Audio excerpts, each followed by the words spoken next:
Chào các bạn đã quay lại với kênh Cô Ba Bình Dương. Hôm nay mình sẽ cùng các bạn vào bếp chế biến một món ngon từ thịt gà. Món ăn mới để bạn bổ sung vào thực đơn của bữa cơm gia đình nha. Món này cũng là ý tưởng hay để chúng ta tận dụng được phần nạc ức gà dễ ngán để làm thành món ăn ngon hấp dẫn, lại phù hợp với khẩu vị Việt. Ăn với cơm hay ăn không cũng ngon, người lớn hay trẻ em đều thích. Nào chúng ta cùng vào bếp thực hiện ngay nha. Mời các bạn xem qua thành phần nguyên liệu trước khi làm. Các bạn cũng có thể tham khảo những dụng cụ nhà bếp mình hay sử dụng dưới phần mô tả của video.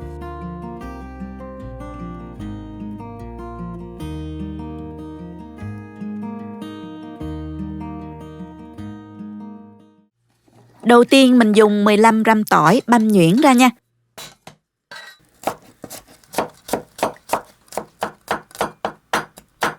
Bạn nào ăn cay thì mình băm thêm ớt. Mình có dùng tương ớt để tạo vị cay nhẹ nên mình không cần dùng ớt tươi nha. Gừng thì các bạn dùng 2 lát mỏng, khoảng chừng 3 gram là được. Mình băm nhuyễn ra luôn.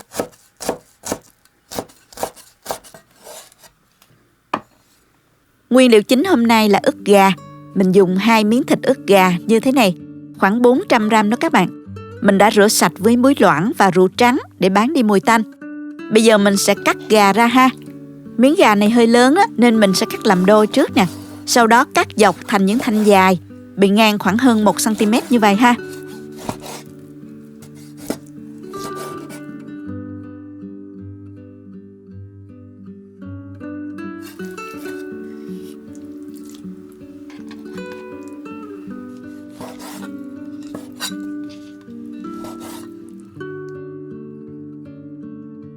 Cho vô thố ướp luôn nha.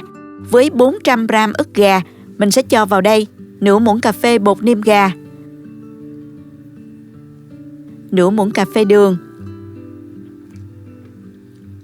1/3 muỗng cà phê tiêu, nửa muỗng cà phê bột tỏi. Nếu không có bột tỏi thì các bạn thay thế bằng 2 muỗng cà phê nước tỏi nha. Trộn đều cho gà thấm gia vị. Lưu ý là mình chỉ ướp sơ cho gà thơm chứ không ướp nhiều nha các bạn, vì chút nữa mình còn áo sốt nữa nha. Tiếp theo cho vào một cái trứng gà trộn sơ qua.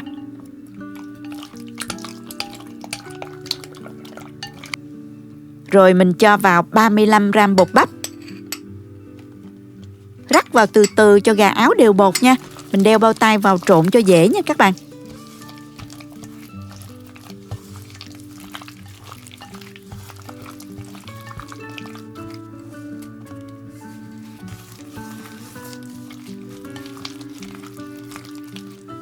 Sau đó thì mình cho vào 1 muỗng canh dầu ăn, trộn lên cho đỡ dính vào nhau đó.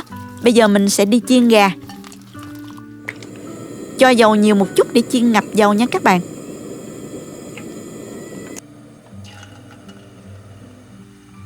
Thử đũa thấy dầu sôi thì mình cho từng miếng gà vào chiên.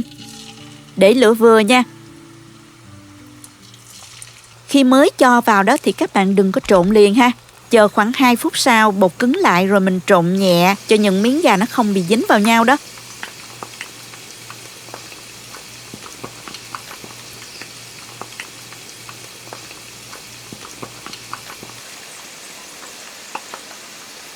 Trở cho đến khi thấy gà vàng.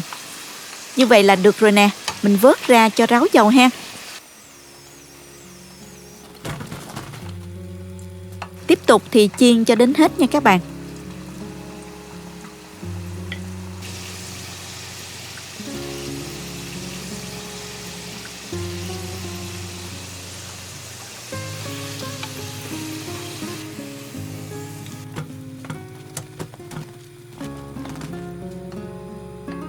Trong lúc chờ gà nguội bớt đó thì mình pha sốt gồm có 20 gram nước mắm, 1 muỗng canh vung một chút nha.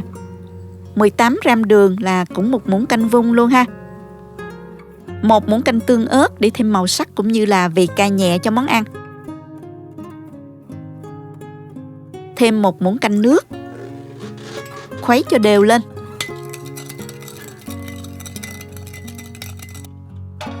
Mình áo sốt nữa là xong nè. Cho vào chảo 1 muỗng canh dầu. Cho tỏi băm vào phi với lửa nhỏ vừa nha.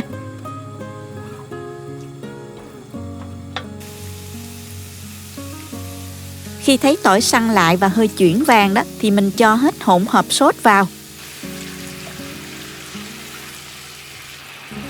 Khi sốt sôi thì mình chờ sốt hơi sánh lại một chút á, mình cho gà vào.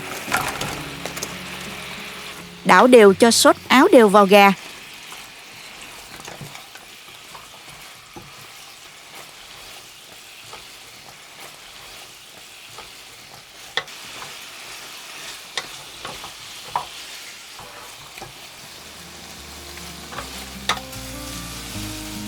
Như vậy là được rồi nè các bạn. Mình tắt bếp luôn, rắc mè lên mặt cho thơm. Mình đã hoàn thành xong món ăn rồi đó các bạn. Nhìn hấp dẫn chưa nè?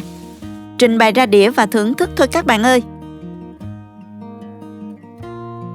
Thịt gà mềm, thơm, màu sắc bắt mắt, thấm sốt vừa đủ, thơm mùi nước mắm đặc trưng, vị mặn ngọt và cay nhẹ rất là vừa ăn. Nhờ có lớp mỏng bột áo nên khi chiên, gà vẫn ngọt thịt và không bị khô nha. Món này mình dùng để ăn với cơm rất ngon, làm món nhâm nhi thì hết sảy luôn đó các bạn.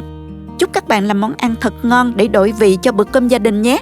Nếu thích cách mình chia sẻ, cho mình một like, nhớ bấm đăng ký và bấm vào cái chuông